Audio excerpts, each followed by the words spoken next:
काय सांगू सोनाबाई, काय सांगू गोदाबाई, मुलीचे गुण ग. काय सांगू सोनाबाई, काय सांगू गोदाबाई, मुलीचे गुण ग. संकट काळी ती येते धावून ग.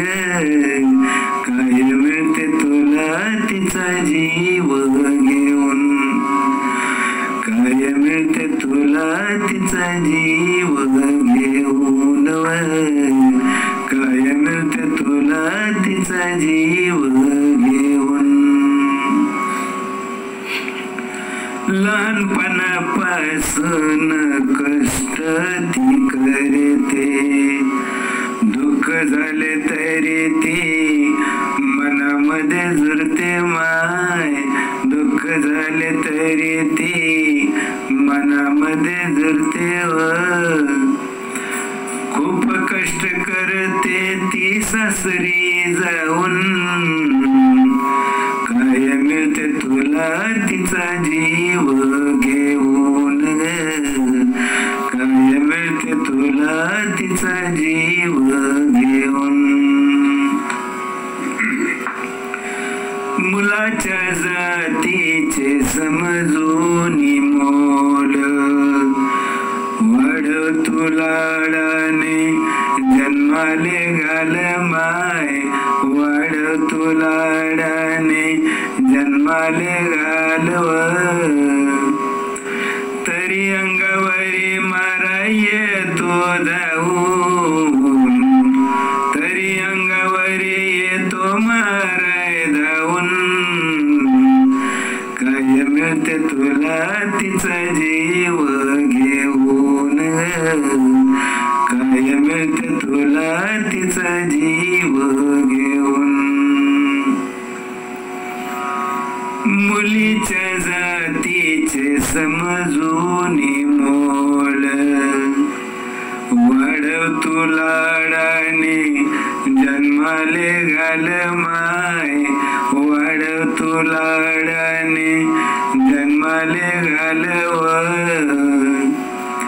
दुखी होती माय बाप रडते राहून राहून. दुखी होते माय बाप रडते राहून राहून. काय मिळते तुला तिचा जीव घेऊन, काय मिळते तुला तिचा जीव घेऊन. वामनचे बोल आता घेना ऐकून, वामनचे बोल आता घेना ऐकून. दुर्दैवी आहे मुलगी नाही नशिबान माय. दुर्दैवी आहे मुलगी नाही नशिबान ग. वामनचे बोल आता घेना ऐकून. दुर्दैवी आहे मुलगी नाही नशिबान माय. दुर्दैवी आहे मुलगी नाही नशिबान जुरते मनामध्ये दुसरीकडे पाहून. जुरते मनामध्ये दुसरीकडे पाहून. काय मिळते तुला तिचा जीव घेऊन, काय मिळते तुला तिचा जीव घेऊन. काय सांगू गोदाबाई, मुलीचे गुण ग. काय सांगू गोदाबाई, मुलीचे गुण ग. संकट काळी ती येते धावून. काय मिळते तुला तिचा जीव घेऊन, काय मिळते तुला तिचा जीव घेऊन, काय मिळते तुला तिचा जीव घेऊन.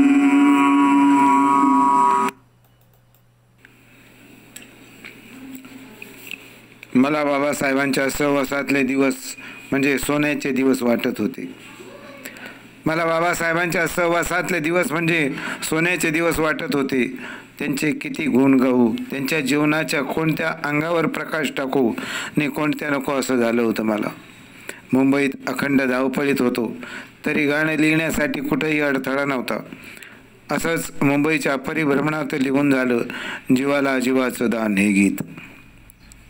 कुर्ला, बांद्रे, विक्रोळी, पनवेल, उल्हासनगर, कल्याण असं कुठेही फिरणं चालू असताना सूर्याच्या प्रखरतेवर कोण प्रकाश टाकणार. पण मी जे बाबासाहेबांचं अवलोकन केलं त्याचं चिंतन म्हणजे हे गीत. गीताला नाव दिलं मी जीवाला जीवाचं रान. बाबासाहेबांच्या एका वास्तव उच्चांकतेचा हा लेखाजोखा ठरावा अशी माझी अंतरीची इच्छा होती. बाबासाहेबांनी देशाला दिलं ते अवर्णनीयच होतं. त्याने जे जे मिळवलं ते देशासाठी वाहिलं. अत्तदीप भव म्हणजे दुसरं काय असू शकतं. बाबासाहेब 17व्या वर्षी मॅट्रिक पास झाले. पुढे कोलंबिया विश्वविद्यालयात MA, PhD, LLD पदवी घेतली. लंडन स्कूल ऑफ इकॉनॉमिक्समध्ये MSc, DSc, ग्रेज इन म्हणजे बॅरिस्टर ऑफ लॉ झाले. तेथून डॉक्टरेट घेणारे ते पहिले भारतीय होते. बाबासाहेबांनी सामाजिक शैक्षणिक नीती बनवली. हिंदू कोड बिल सादर केले व ते पास झाले. ते पास झाले नाही आणि ते परत आले म्हणून दुसऱ्याच दिवशी मंत्रिपदाचा राजीनामा देणारा हा क्रांती सूर्य,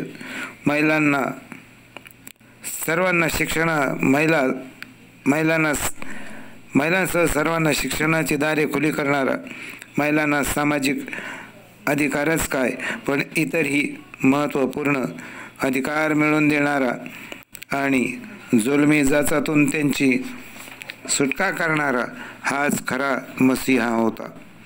पददलित बहुजन समाजाला त्याचा फायदा तर झालाच, ते गुलामगिरी मुक्त झाले, जुलमाला ठोकरण्यास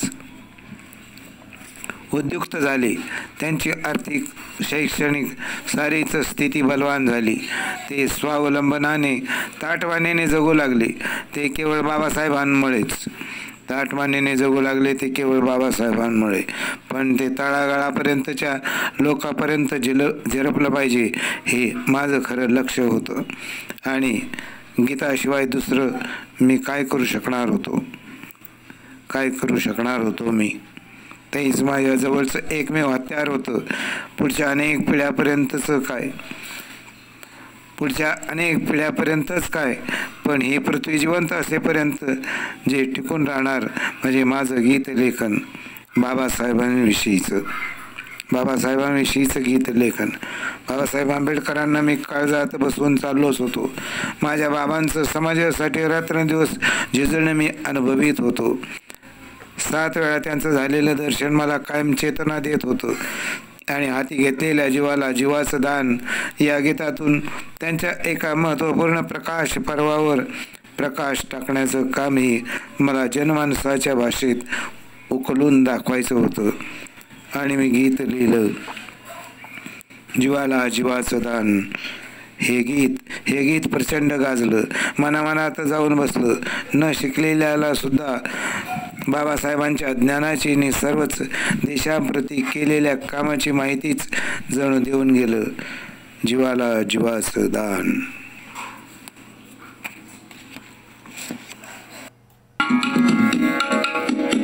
जीवाला जीवाचं दान माझ्या विमान केलं, झिजून जीवाचं रान माझ्या विमान केलं. जीवाला जीवाचं दान माझ्या विमान केलं, झिजून जीवाचं रान माझ्या विमान केलं.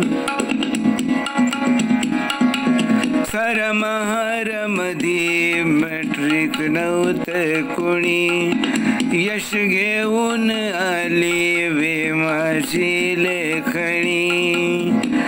असं अमृताचं पान, असं अमृताचं पान माझं भीमान केलं. जिजून जीवाचं रान माझं भीमान केलं. एका गरीब घरी जन्माला येऊन तरी शिकावयाची जिद्द उरी घेऊन. एका गरीब घरी जन्माला येऊन तरी शिकावयाची जिद्द उरी ठेवून. अमेरिकेला प्रयाण, अमेरिकेला प्रयाण माझं भीमान केलं. जिजून जीवाचं रान माझं भीमान केलं. आला कोलंबियाहून PhD होऊन, दुजी विलायतेची बॅरिस्टरी घेऊन. त्याचंच देशाला दान माझं भीमान केलं. जिजून जीवाचं रान माझं भीमान केलं.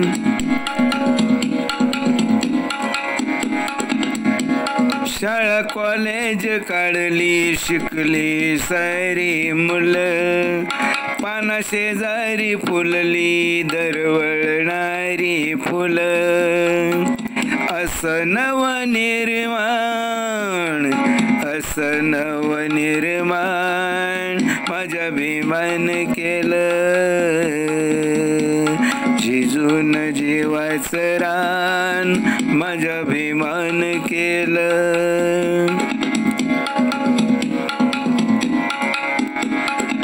आधी माणुसकीचा दिला आम्हाला धडा, मग प्रेत मनूचे पेटविले धडधडा.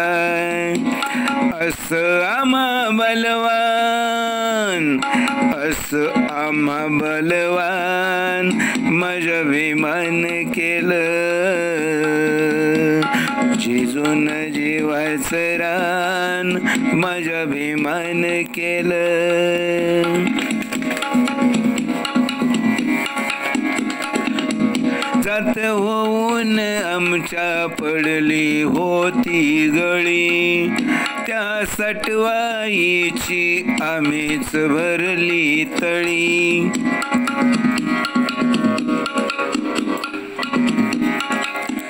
जात होऊन आमच्या पडली होती गळी, त्या सटवाईची आम्हीच भरली तळी. असं तिचं शिरकान, असं तिचं शिरकान माझं भीमान केलं. जिजून जीवाचं रान माझं भीमान केलं.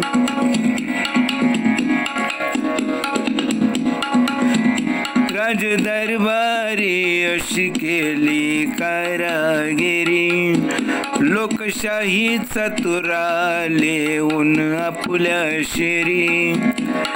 कायद्याचं कार्यमान, कायद्याचं कार्यमान माझं भीमान केलं. जिजून जीवाचं दान माझं भीमान केलं.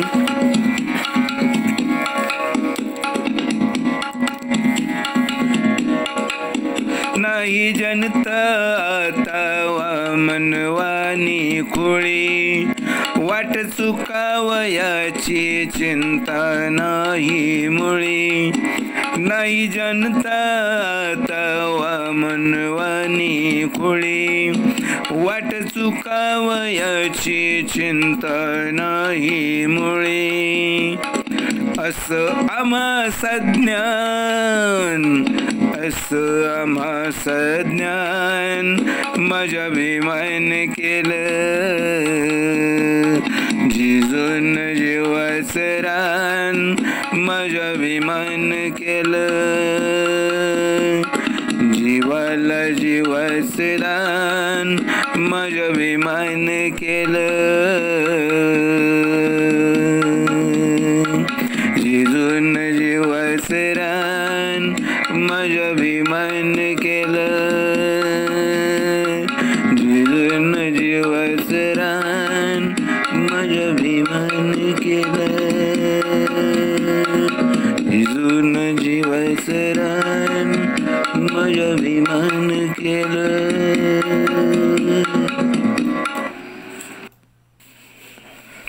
अहमदनगरच्या माधवराव गायकवाडांचं घर म्हणजे जणू माझ्या भावाचंच घर. किती गाणी नालेगावच्या त्यांच्या त्या घरात मी लिहिली. दादू गायकवाड, प्रमोद सूर्यवंशी, अजयराव साळवे ही मंडळी आणि माझे गायक वादक साथीदार यांच्यात कितीतरी काळ मी रमलो. तिथंच गीत मी लिहिलं, अनेक गीतांपैकी एक, आणि ते म्हणजे जगातली देखणी. ते गीत काही ठिकाणी गाजलं, पण आज मात्र ते गीत नगरला गाण्याचा योग मला येत होता. शांता माझ्या सोबतच होती. रवींद्रही होता. मावसाठी आरडी पवार, प्रभाकरराव रुपवते, तुळशीदास कांबळे, अशोक गायकवाड अशी बरीच मंडळी कार्यक्रमाला उपस्थित राहणार होती. कार्यक्रमाचा प्रचार प्रसार कार्यकर्त्यांनी भरपूर केला होता. मी दिसताच लोकांनी टाळ्या वाजवल्या. मी पांढरा नेहरू पायजमा घातला होता. निळा कापडी बिल्ला माझ्या छातीवर रुळला होता. जुने एस टी स्टँडजवळ असलेलं ते यशवंतराव चव्हाण सभागृह, मुळातलं सभागृह असलेलं, जवळपास सहकार सभागृह या नावाने परिचित असलेलं, जवळपास निम्म माणसाने आणि बायाबापड्यांनी खचून भरलं होतं. माझा सत्कारही ठेवलेला होता. खरंच कार्यक्रमाची वेळ झाली आणि सभागृहावर मी नजर टाकली. सभागृहात नगरकर भरगच्च संख्येने उपस्थित होते. माझा यथोचित सत्कार झाला. स्टेजवर वाद्य आली. मी बैठक टाकून बसलो. माझ्या आजूबाजूला वाद्यांसह साथीदारांनी आपापली जागा घेतली.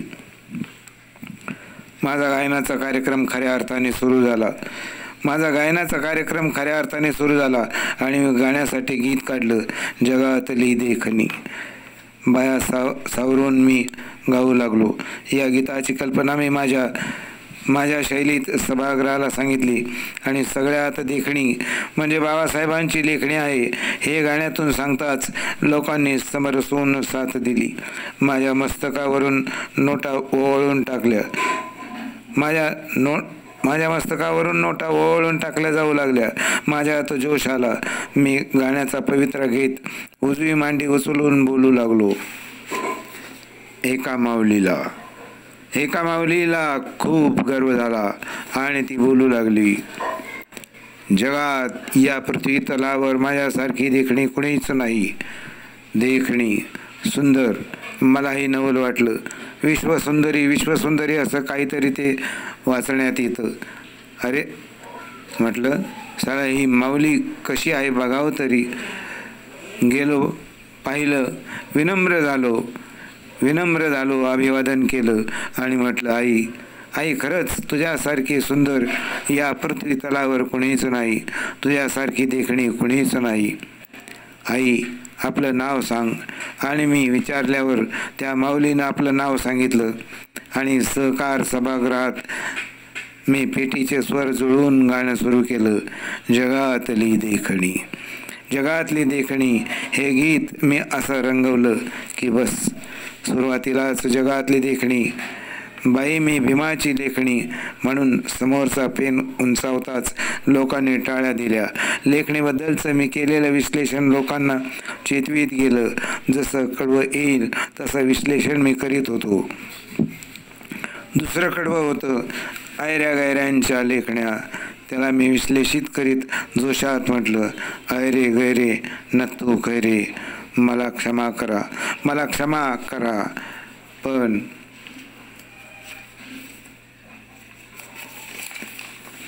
पण ज्या लेखण्या माणसं मारायला सांगतात, घ्या बाण मारा माणसं, मग माणसं मारणारी लेखणी चांगली की माणसं तारणारी लेखणी? लोकांनी टाळ्यांचा कडकडाट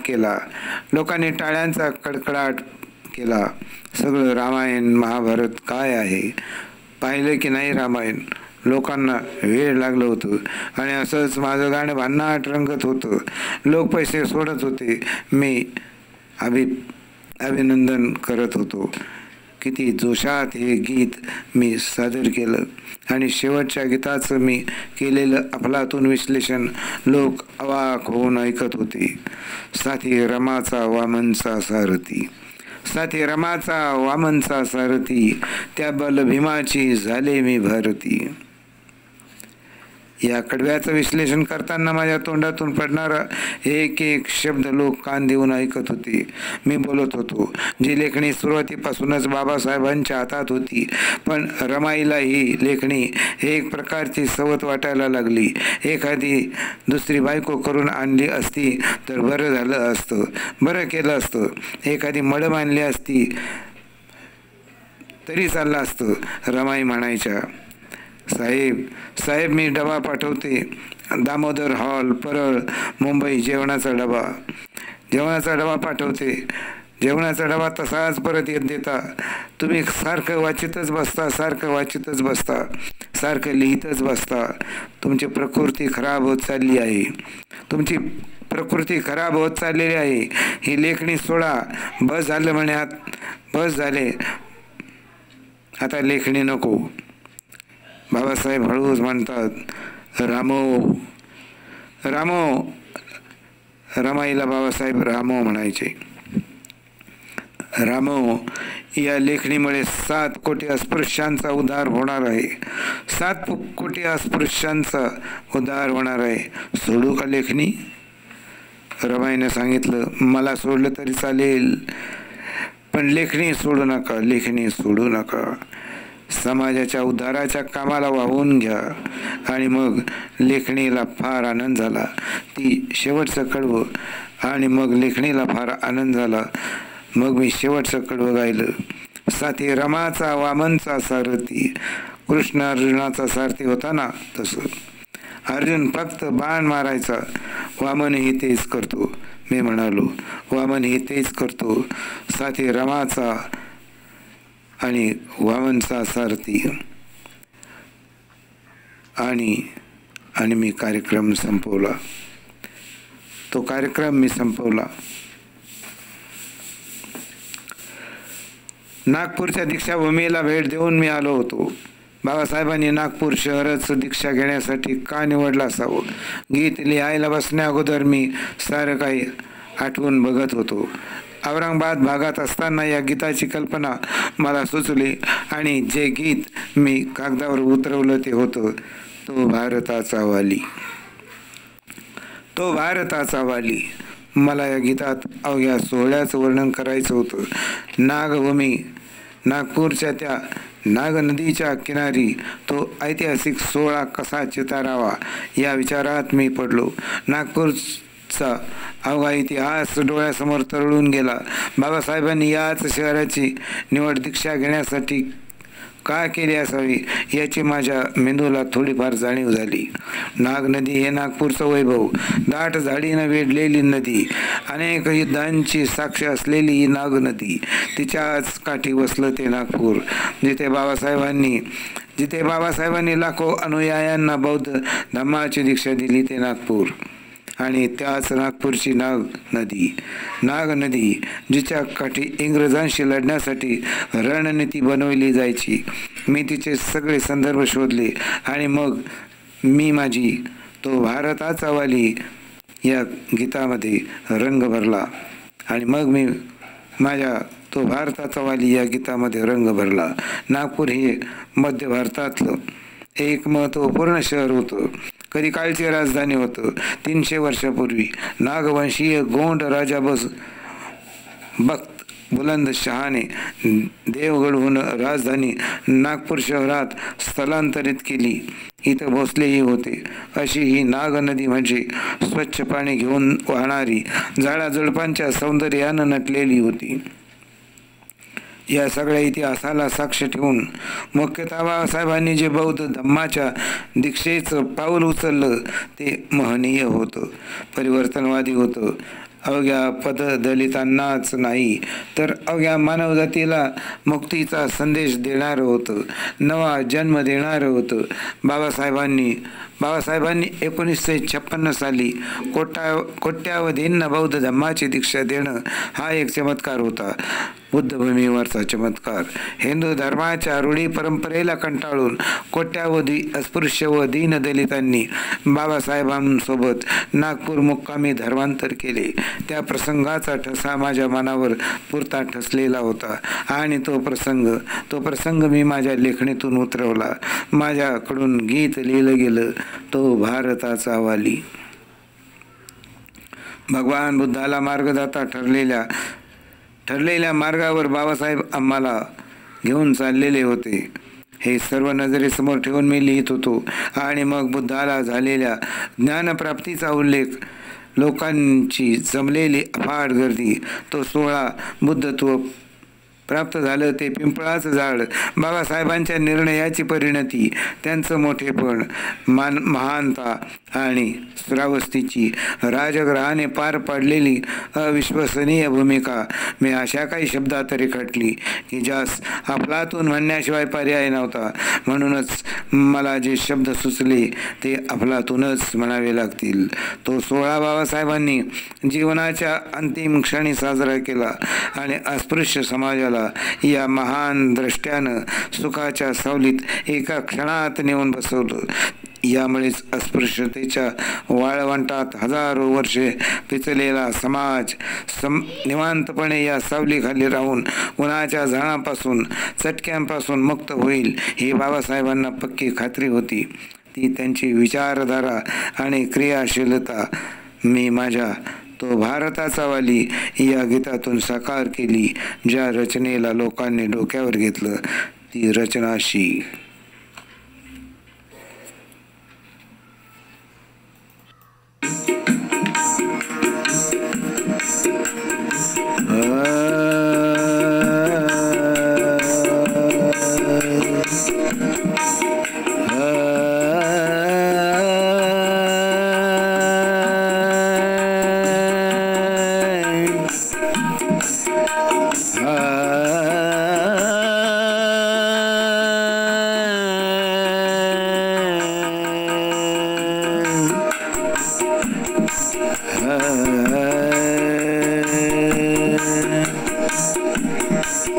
तो भारताचा वाली 1956 साली पिंपळाच्या झाडाखाली आम्ही पाहिला.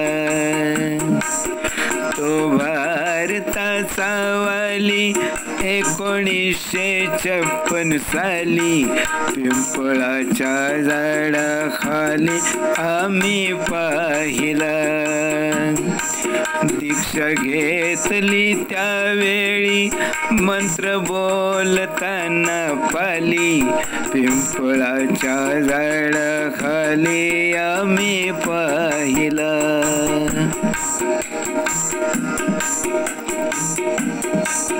त्या सुंदर सोहळ्यासाठी त्या नाग नदीच्या काठी, त्या सुंदर सोहळ्यासाठी त्या नाग नदीच्या काठी सद्धम्माच्या दरबारी लोकांनी केली दाटी जुनं जीर्ण बदलण्यासाठी.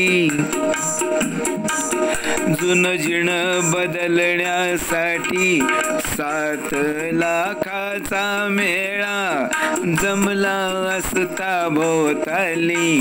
पिंपळाच्या झाडाखाली आम्ही पाहिला तो भारताचा वाली 1956 साली. पिंपळाच्या झाडाखाली आम्ही पाहिला.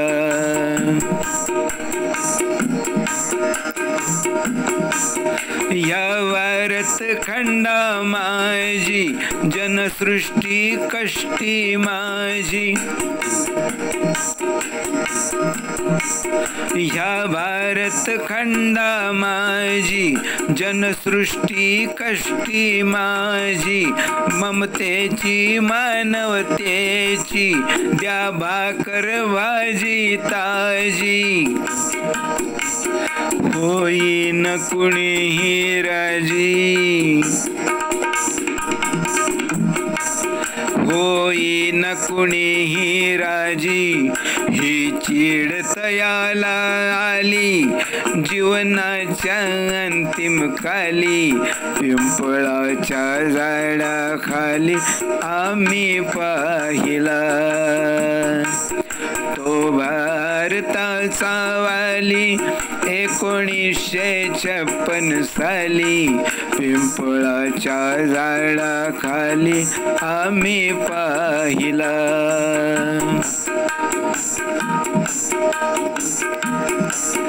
सुख सावलीला जाता माझा महान नेता. सुख सावलीला जाता माझा महान नेता. बदला जगाला आता येथेच नमावा माथा. अवघ्या विश्वाची माता अवघ्या विश्वाची माता. माय ममता जिथे मिळाली अशा अभंग वैभवशाली. पिंपळाच्या झाडाखाली आम्ही पाहिला तो भारताचा वाली 1956 साली.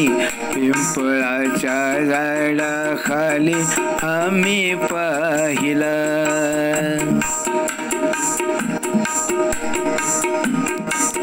शुभ श्रावस्तीचा वारा नवभारत व्यापी सारा. शुभ श्रावस्तीचा वारा नवभारत व्यापी सारा. अन राजग्रहाची कारा उघडी मुक्तीच्या द्वारा. शुभ श्रावस्तीचा वारा नवभारत व्यापी सारा. अन राजग्रहाची कारा उघडी मुक्तीच्या द्वारा. वामनतो भूचा तारा वामनतो भूचा तारा. वामनतो भूचा तारा. काल पहावयाला आली पाहून म्हणे वैशाली. पिंपळाच्या झाडाखाली आम्ही पाहिला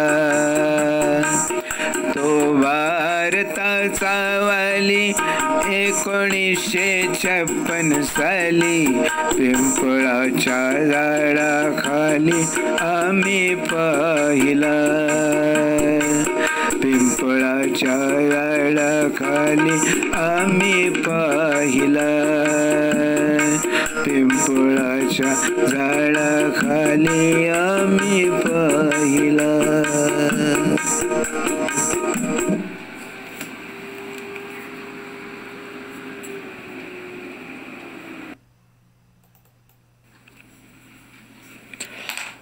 भीमज्योत. भीमज्योत या मथळ्याखाली माझ्या आवाजातली कॅसेट निघाली. मुंबईच्याच परिसरात मी मुंबईकर म्हणून पायपीट करीत असताना एका निवांत क्षणी लिहिलेलं गीत म्हणजे मुंबईचा एक अधिकारी. बडोद्यास बाबासाहेबांनी नोकरी करताना त्यांना येणारे भयानक अनुभव तर मी जाणून होतो. कार्यालयात हाताखालच्या अस्पृश्य कर्मचाऱ्यांनी बाबासाहेबांना अस्पृश्यतेचे चटके देणारी तिरस्कृत वागणूक द्यावी ही बाब माझ्यासाठी वेदनामय होती. ते मी प्रत्यक्ष समजून घेतलं होतं. तो कर्मचारी वर्ग वर्णव्यवस्थेचा बळी होता, गुलाम होता, अज्ञानावस्थेत जगणारा होता. पण त्याची शिक्षा मात्र विद्याविभूषित बाबासाहेबांना मिळावी ही घटना फार क्लेशदायक होती. पण वाचा कोण फोडणार? माझ्या लेखणीनं ते काम केलं. आपल्यावर बडोद्याच्या सयाजीराव गायकवाड महाराज यांचे ऋण आहेत याचं इमान ठेवून बाबासाहेबांनी बडोद्यास नोकरी पत्करली होती, केवळ महाराजांचे ऋण फेडण्यासाठी. पण त्यांचे हे स्वप्न लवकरच विरले गेलं. कसं ते मी या गीतामधून सांगितलं, मुंबईचा एक अधिकारी या गीतामधून. आणि या गाण्यानं नवा इतिहास केला. बाबासाहेबांचं नोकरीतलं दुःख मी विषयावर टांगलं खरं, आणि माझ्याच आवाजात कैक ठिकाणी ते गायलं, अगदी कॅसेटमध्येही. त्यांच्या मायावरील ऋणातून कणभर उतराई व्हावं म्हणूनच मी ते माझ्या कंठातून गायलं. आणि बाबासाहेबांच्या जाण्यानं न भरून येणारी पोकळी निर्माण झाली होतीच. समाज सैरभैर झाला आणि बुद्ध विहाराची स्तूपाची भेट हे सुद्धा गरजेचीच बनली होती. आता लोकांनी विहारात जावं, स्तूपाला भेट द्यावी ही वास्तववादी विचारधारा पुढे येत होतीच. त्याची आवडही फोपावत चालली होती. पण माझ्या मनात वेगळेच विचार घोंगावत होते. एकेचा विचार हा मला सतावित होता. एक वारे हे मला ओरडून सांगावं वाटत होतं, कसं सांगावं सुचत नव्हतं. आणि त्याचवेळी नांदेडच्या दौऱ्यात असताना एक गीत जन्माला आलं. त्याचं नाव होतं स्तूप, ज्यात मी बाबासाहेबांचा विखुरले पण जोपासणारा समाज एकत्र येण्याची तुलना स्तूपाशी केली, जी अत्यंत मनमोहक ठरली. पुण्या गोविंदांनी निस्वार्थीपणाने एकत्रित नांदणारा समाज असावा, भंगणारा समाज नसावा, एकमेकांचा द्वेष करणारा नसावा, आणि नेता हा साऱ्या समाजाला जीव लावणारा असावा. त्याच्यात भीमरूप दिसावे. एकत्रित समाज हेच बाबांच्या स्तूपाप्रमाणे आहे हे सांगणारं गीत म्हणजे माझं स्तूप हे गीत होतं, जे मी अनेक ठिकाणी गायलं. आणि सांगू किती मी दादा या गीताचं तर काय, हे गीत विचारांच्या पूर्ण घुसळणीनंतर लिहिलं गेलं. कारण भारतात 12 बलुतेदार, आदिवासी, भटक्या जमाती, साळी, माळी, कोळी, कुंभार, तेली, तांबुळी, सुतार, सोनार, कातवडा, कातकरी असे अनेक दुर्बल घटक आहेत. मंडल आयोग जन्माला आलं, दडपलं गेलं. पंतप्रधान PV सिंगामुळेच 1956 पासून तळमळणाऱ्या गरीब बौद्धांना बौद्ध म्हणून सवलती जाहीर झाल्या. आणि म्हणून मला वाटत गेलं या सगळ्या जाती जमाती एक झाल्या तर बाबासाहेबांचं स्वप्न साकार होऊ शकेल. अन्यथा चळवळ शिथिल होईल. आणि म्हणून मी लिहून गेलो, सांगू किती मी दादा.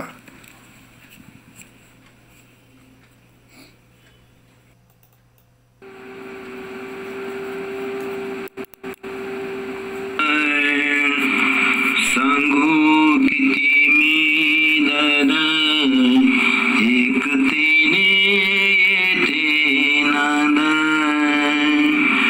सांगू किती मी दादा, एकतेने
चांद एकतेने येते नांद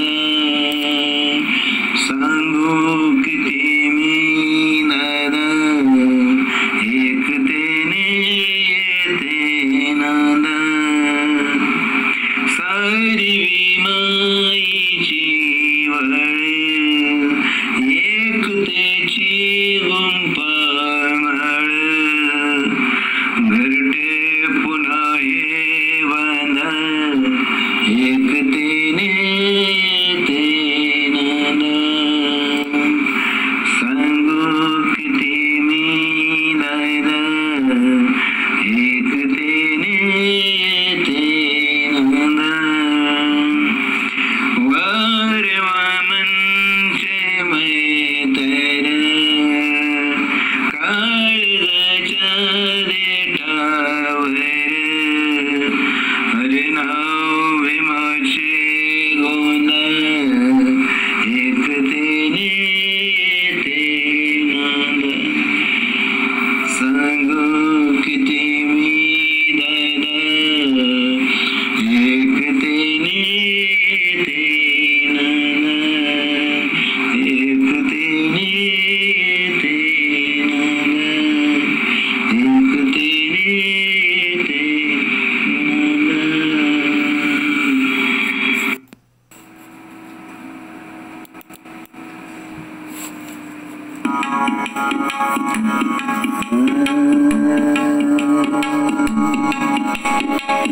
घरी घरी जाते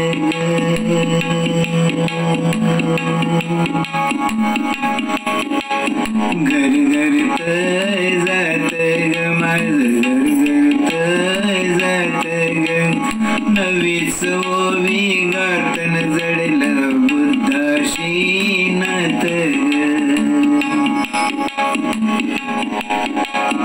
नवीच ओवी गातन जडलं बुद्धाशी नात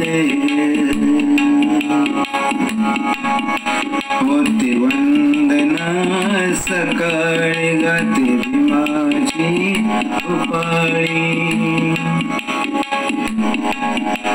होते वंदना सकाळी गाते भीमाची उपाळी नंतर फिरत जातन जडलं बुद्धाशी नात नंतर फिरत जातन जडलं बुद्धाशी नात बाई मी लागते दळाया जात लागते गळाया बाई मी लागते दळाया जात लागते गळाया माझ्या सरसा होता नजर बुद्धाशी नात माझ्या सरसा होता नजर बुद्धाशी नात माझ वर्षाच वाळ घेत फुलांची माळ माझ वर्षाच वाळ घेत फुलांची माळ बुद्ध विहारी जतन जडलं बुद्धाशी नात बुद्ध विहारी जतन जडलं बुद्धाशी नात झालं तोंडाचं बोळक असल्या बुडांचं टोळक झालं तोंडाचं बोळक असल्या बुडांचं टोळक तिथंच जाऊन रतन जडलं बुद्धाशी नात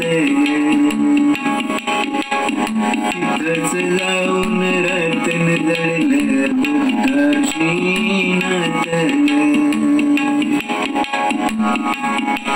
12 वर्षाचं पोरग झालं जाणार थोरग